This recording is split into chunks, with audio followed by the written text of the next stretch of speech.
পতনের ধারা থেকে বের হতে পারছে না দেশের পুঁজিবাজার। সপ্তাহের চতুর্থ কার্যদিবস মঙ্গলবারও পতন দিয়েই শুরু হয়েছে লেনদেন। টানা দরপতনে হতাশা বিনিয়োগকারীরা আগ্রহ হারিয়ে ফেলেছেন পুঁজিবাজারের প্রতি। সংকট নিরসনে দীর্ঘমেয়াদী পরিকল্পনার তাগিদ দিয়েছেন তারা।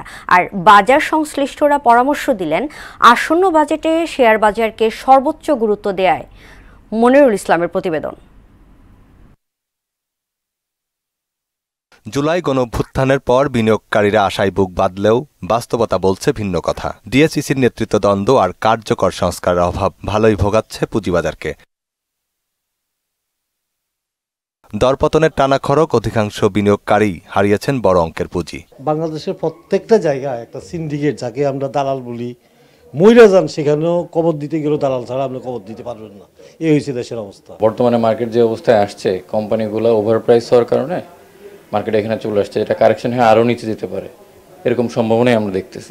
সরকার বদলের পর নিয়ন্ত্রক সংস্থা বিএসইসির নেতৃত্ব বদল হলেও বাজারে আসার আলো ছড়াতে ব্যর্থ তারা। বিদ্যমান সংকটেরও যেন কোনো সমাধান নেই, যে কারণে বাজার কেবলই দরপতনের বৃত্তেই ঘুরপাক খাচ্ছে। অন্যান্য দেশে যেভাবে ইকোনমিতে আপনার হচ্ছে যে ক্যাপিটাল মার্কেটের একটা প্রভাব থাকে, বাংলাদেশের ইকোনমিতে ক্যাপিটাল মার্কেটের ওইভাবে প্রভাব নাই। ক্ষুদ্র বিনিয়োগকারীদের বিনিয়োগ যদি এইভাবে আস্তে আস্তে হরণ করে নেওয়া হয়, তাহলে তো আমাদের এই বেকারত্ব বাড়বে। বিএসইসির নেতৃত্ব বদলের পর কেটেছে ৮ মাস।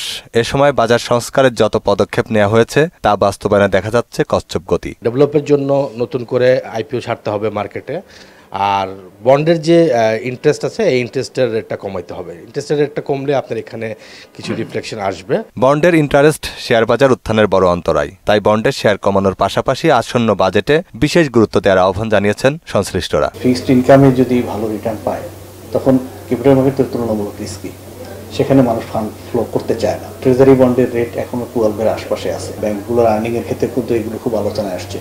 তারা ডিপোজিট কালেক্ট করতেছে 7-8-এ, গভর্নমেন্ট বন্ড কিনতেছে 12%-এ। ওইখানে সব ব্যাংকগুলো ভালো ইনকাম করতেছে।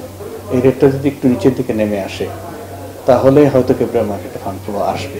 শুধু মুখেই নয়, বাজার পরিস্থিতি বিবেচনায় দেশের আর্থিক খাতকে ঢেলে না সাজালে বিনিয়োগকারীদের আস্থা ফেরানো যাবে না বলেও মনে করেন তিনি। মনিরুল ইসলাম, মোহনা সংবাদ, ঢাকা।